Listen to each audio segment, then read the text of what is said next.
Hello everyone, welcome to Biology Pro. This video lecture is about the transport of gases. Especially here we are concentrating on the transport of oxygen. I'll just make another lecture where we'll be talking about the carbon dioxide transport. Here the transport of gases depends upon, especially the oxygen and carbon dioxide, depends upon many factors. Those includes number one, partial pressure of gases, both oxygen and carbon dioxide. Number two, the solubility of the gases. Number three, and all the transport also depends upon the thickness of the diffusion membrane, right? So these are the factors on which the transport of gases depends upon. So here we'll be talking about the oxygen transport. Oxygen from the lungs is carried to the heart. From the heart, oxygen is transported or carried to all the tissues. So this transport of oxygen is done by two methods. Number one, in dissolved state. In dissolved state, only 3% of oxygen is transported through the plasma of the blood because the solubility of oxygen is less compared to carbon dioxide. Second, most of the oxygen is transported by RBC. So by RBC, 97% of oxygen is transported, right? So we'll be just focusing on this, how oxygen is transported by RBC. In RBC, there is a conjugate protein which is hemoglobin. Hemoglobin has two components, one the heme part, the other one is globin. Globin is a protein with 4 polypeptides. Just remember everyone, every polypeptide of hemoglobin is made with one heme group which can bind with one oxygen molecule. That means every hemoglobin molecule can bind with 4 oxygens. So hemoglobin binds with oxygen and form oxyhemoglobin. Clear everyone? So one hemoglobin can take up 4 oxygen molecules because hemoglobin has 4 polypeptides. Every polypeptide ends with one heme. The heme can bind with one oxygen molecule. So this is what every hemoglobin can bind with 4 oxygens and form oxyhemoglobin, right? So this compound is what we are calling it as oxyhemoglobin. Just in the short form, you remember oxyhemoglobin, right? So one hemoglobin can take up 4 oxygens and these equations would be like this, right? So remember, these all things are not required, but remember one hemoglobin molecule will take up 4 oxygens and resulting in the formation of oxyhemoglobin. Fine. Now, what all this oxyhemoglobin is formed? This oxyhemoglobin is formed in the respiratory surface called lungs, and from the lungs, this oxygen is carried to the heart from where it is sent to tissues of the body. Now, in the tissues of the body, this oxyhemoglobin dissociates and delivers oxygen to the tissues, right? Now, for the formation of this oxyhemoglobin in the lungs, there are some factors are required, right? Now, the question comes, why formation of oxyhemoglobin takes place in the lungs? For this, there are some factors or there are some conditions. What is it? Partial pressure of oxygen in the lungs is 104 millimeter of mercury. This is very high. Next, number 2, the partial pressure of carbon dioxide is less, that is 40 millimeter of mercury, and the H plus ion concentration is less and temperature is less. Under these conditions, formation of oxyhemoglobin takes place, right? Now, from the lungs, when the oxygen is carried to the tissues, in the tissues dissociation takes place. In the tissues, dissociation takes place. Why? If you see in the tissues, the partial pressure of oxygen is less. How much? This is just 40 mm of mercury. And partial pressure of carbon dioxide is high, which is 45 millimeter of mercury. And H plus ion concentration is more and temperature is high at tissues. So the conditions are reversed. Because the conditions are reversed, formation of oxyhemoglobin takes place in the respiratory surface, and in the tissues, the dissociation of oxygen takes place. Right? So up to this is very clear. Now, so some other calculation part I will tell you, just try to remember. In a healthy, normal individual, 100 milliliter of blood contains 15 grams of hemoglobin. Clear? 100 ml of blood contains 15 grams of hemoglobin in a normal, healthy individual. Fine. Now, 1 gram of hemoglobin can have an affinity or a capacity to bind with 1.34 ml of oxygen. Clear? Now, because 100 ml of blood contains 15 grams of hemoglobin, and 1 gram of hemoglobin can have a capacity to bind with 1.34 ml of oxygen. That means your 100 ml of the blood will carry 15 into 1.34 ml of oxygen. If you multiply this, 15 grams of hemoglobin with each gram with 1.34 ml of oxygen, it comes approximately 20 ml. So, every 100 ml of blood carry 20 ml of oxygen. Remember, this is an important point, right? So what is it? Every 100 ml of the blood will carry 20 ml of oxygen. This is your oxygenated blood. All the way the blood is coming from your lungs, where it gets oxygenated, from there to the heart. From the heart, it is carried to all the tissue cells of the body. This is what you call oxygenated blood. That oxygenated blood, 100 ml, will be carrying 20 ml of oxygen. This is clear, everyone? Fine. So this statement I will write here. Just everyone remember this.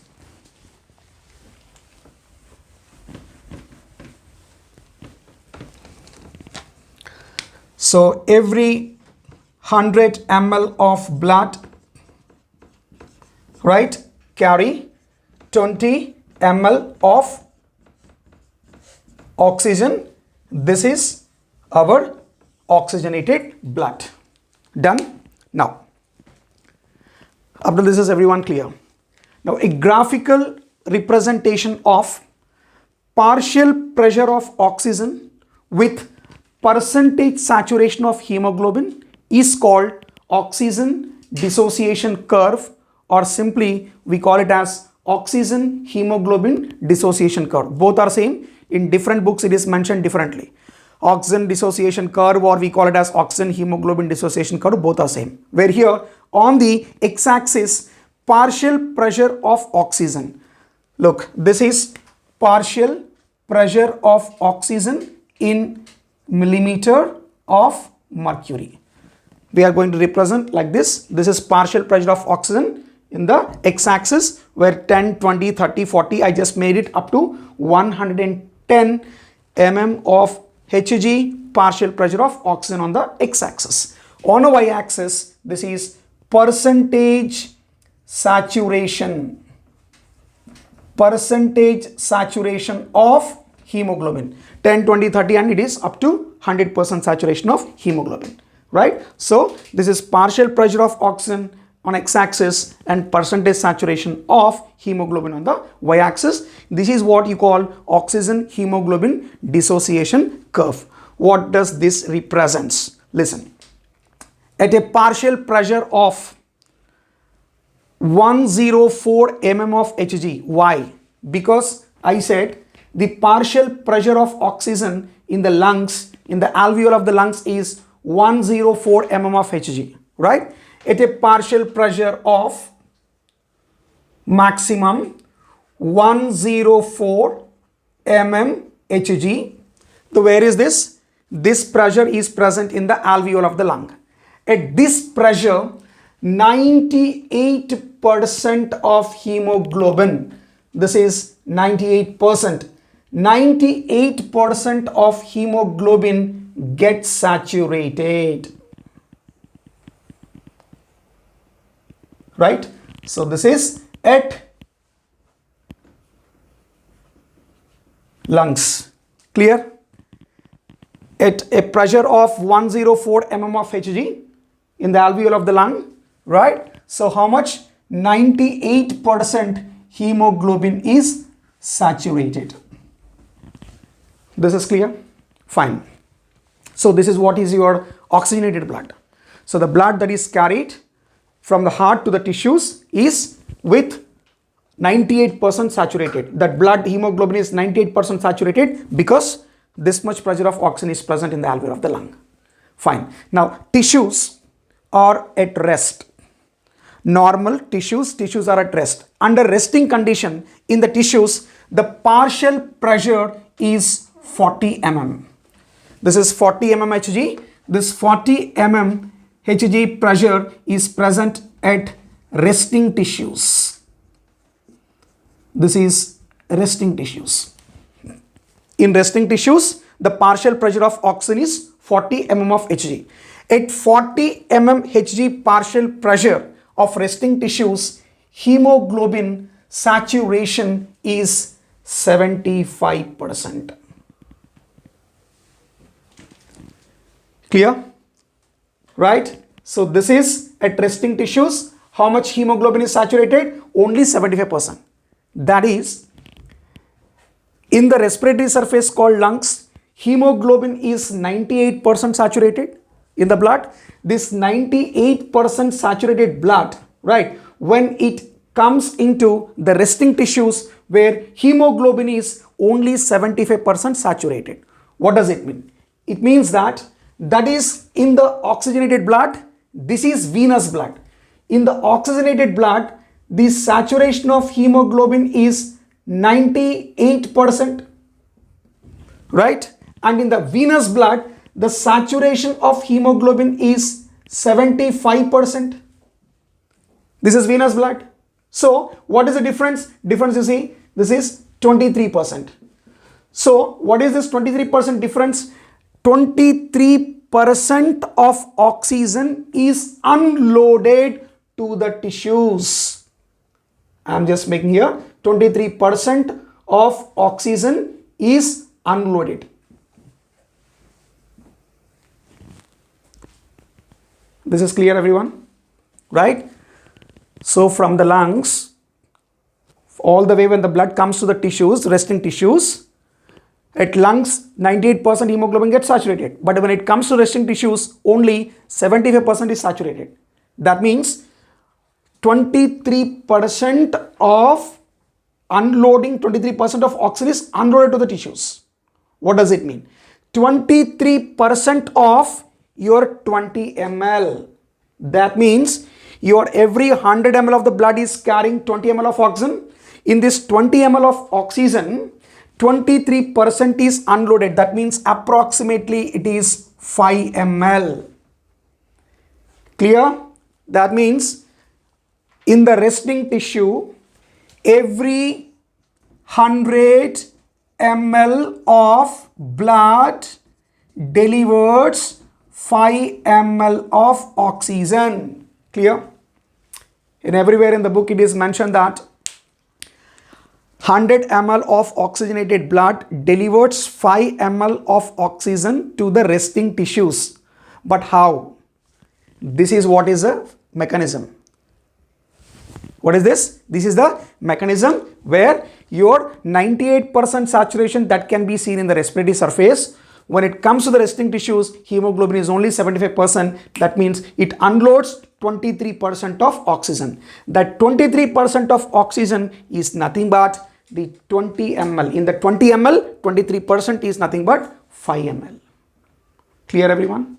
Now, one more interesting concept. Like what is the condition of the tissues when they are under vigorous exercise? Your skeletal muscles. Your skeletal muscles are under vigorous exercise. By the time, how much percent of oxygen is unloaded, that we find out. Tissues, mostly the skeletal muscles, which are under vigorous exercise, the partial pressure of oxygen is 20 mm of Hg. Right, clear? So this is tissues under vigorous exercise. Tissues under vigorous exercise where the partial pressure of oxygen will be 20 mm of mercury. Under this, 35% of hemoglobin is saturated, right? That means all the way the 98% hemoglobin, saturated hemoglobin, when it comes to the vigorously, working tissues, hemoglobin is only 35% saturated. That means you see the difference. 98% in the oxygenated blood. When it comes to the tissues in the venous blood, it becomes 35%. That means you see the difference. This is 3 and 60. 63%. So 63% of oxygen is unloaded. What is the 63%? The 63% is the 63% of 20 ml, which comes approximately 14 ml. Clear? So what all this 20 ml of oxygen that is carried by your 100 ml of blood, it will not deliver the entire 20 ml of oxygen. Even if the tissues are under vigorous exercise, only 14 ml to 15 ml of oxygen is delivered. Remaining amount of oxygen will be present in the blood every time. This is the reason why even if the heart stops beating, still life is possible for 4 to 5 minutes because of this oxygen. So clear? So even the 40 at resting tissues also, only 5 ml of oxygen is given out. That means only 1/5 of the oxygen is given out. So remaining 4/5 of the oxygen remains as such in the blood. Clear? So now here if you can observe this graph, this oxygen dissociation curve is a sigmoid curve, right? Which is called as an S-shaped curve or a sigmoid curve. Clear? So what is this? At a pressure of 104 mm, 98% of hemoglobin is saturated. Now in the resting tissues, the partial pressure will be 40 mm of Hg. So 75% of the hemoglobin is saturated. That means 23% of oxygen is unloaded. Next, if the tissues are under vigorous exercise like skeletal muscles, so 35% of hemoglobin is saturated where 63% is unloaded. So clear? Now, so one more concept on this. Oxygen dissociation curve may be a right shift or left shift depending upon factors. There are certain factors which makes the oxygen dissociation curve to shift to right side and left side. We call it as right shift and left shift. We find out what exactly this right shift and left shift and what are the factors. First, we talk about the right shift. I'm just making dotted lines. This is right shift. Okay, so this green graph represents the right shift.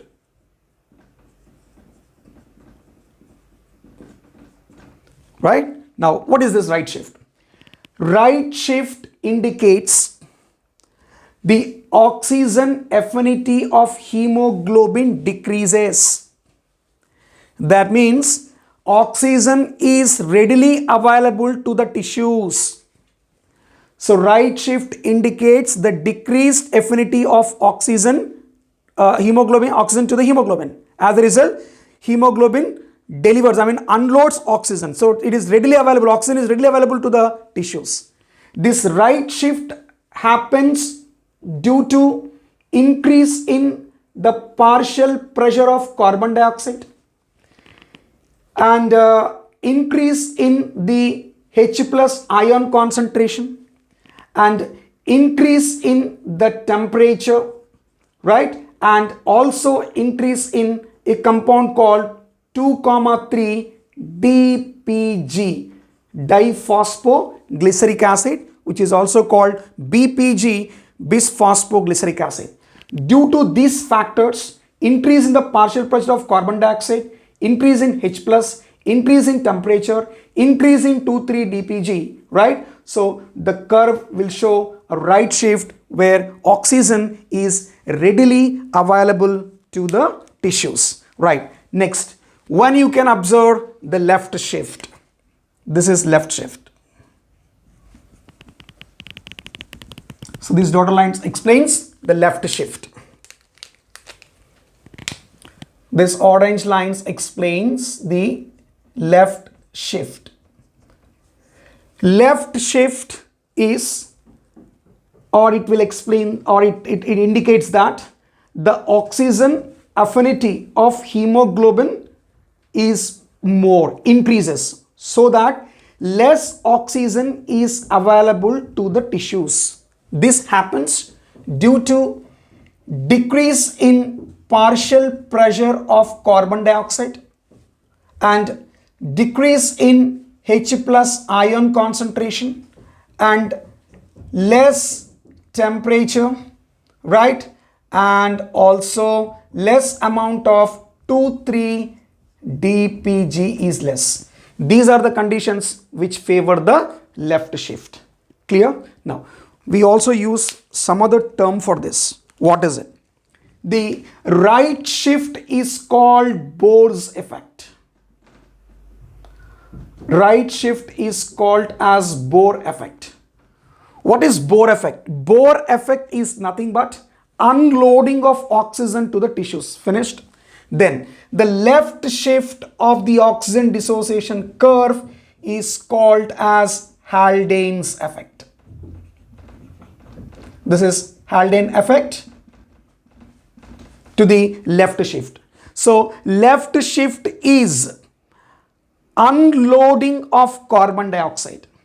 Right shift is unloading of oxygen and left shift is unloading of carbon dioxide. That means Bohr effect is in the tissues where unloading of oxygen takes place. Haldane effect is at the respiratory surface where unloading of carbon dioxide takes place. So the Bohr effect, the opposite is Haldane's effect. Clear? So this is what is your right shift and left shift. Clear? So hope everybody understood this lecture, right? So please subscribe to the channel and you can press the bell icon so that whenever I post a new lecture, you'll get notifications, right? In our next lecture, we'll be talking about the transport of carbon dioxide. Thank you.